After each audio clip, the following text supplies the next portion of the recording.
If you can't be stronger than the enemy, surprise him. Unconventional solutions are often the most efficient, especially in a war with no holds barred. Today, you'll see the most original armies and units in the world. 15 meters. Is it much or little? If you cover them on a perfectly smooth track and cool sneakers, it's nothing. To cover them on your hands is a little bit more difficult, but if you do weightlifting exercises and practice gymnastics, you can cope with it. But imagine this road covered with sharp stones and coral splinters, and you have to not just walk on it, but crawl over it on your belly without using your arms.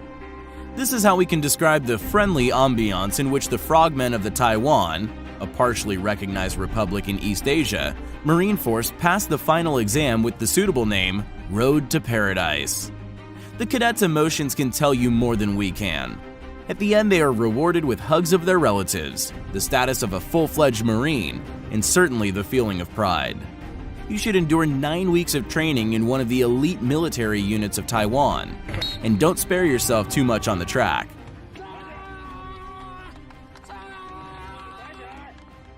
Among millions of people who participated in World War II, 1,100 persons have figured in history as the Ghost Army. A specific army was created on the initiative of the U.S. Armed Forces. 8 days after the Allied countries had created the Western Front in 1944, the soldiers of the Ghost Army executed their first operation. Their main advantages were quick-wittedness and acting skills, but not combat skills.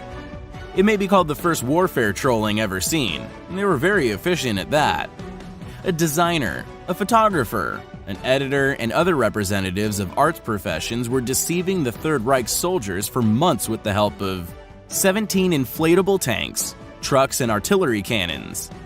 Those props were needed to misinform the German army about the Allied troops' position and operations. You may think that making an inflatable tank is the same as to pump up a children's trampoline, but it's nothing like that. The models were based on a framework of pipes in which air was delivered by a compressor. The challenge was to create a lifelike but understandably imperfect camouflage.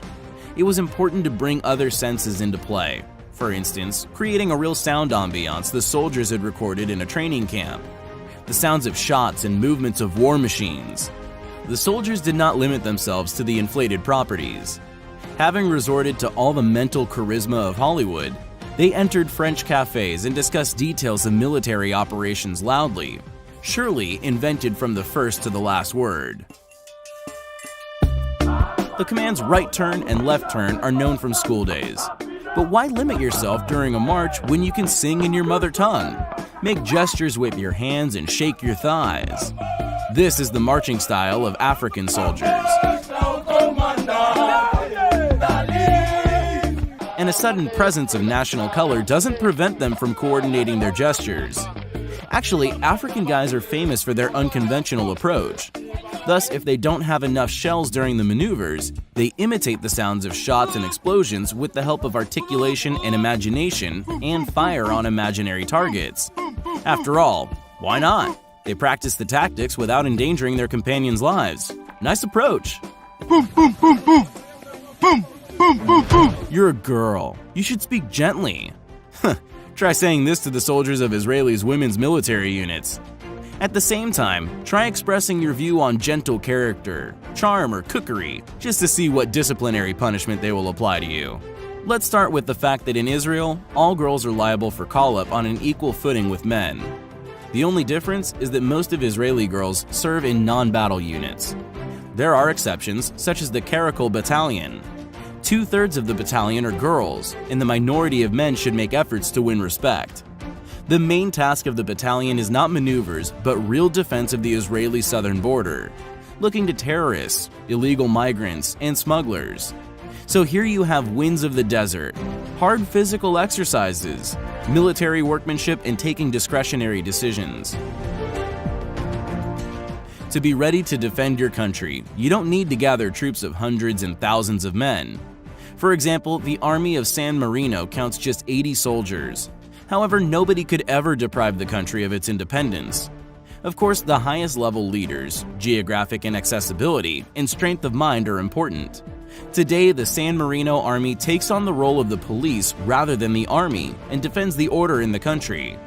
The National Guard, armed with swords, established in the 18th century, protects the members of the parliament, whereas the gendarmerie maintains the civil order. Military service in the small republic is not compulsory today, but volunteers are always welcome. Despite the fact that all the mentioned armies are not conventional, we would like to deal with none of them. Don't miss our new releases. Bye-bye.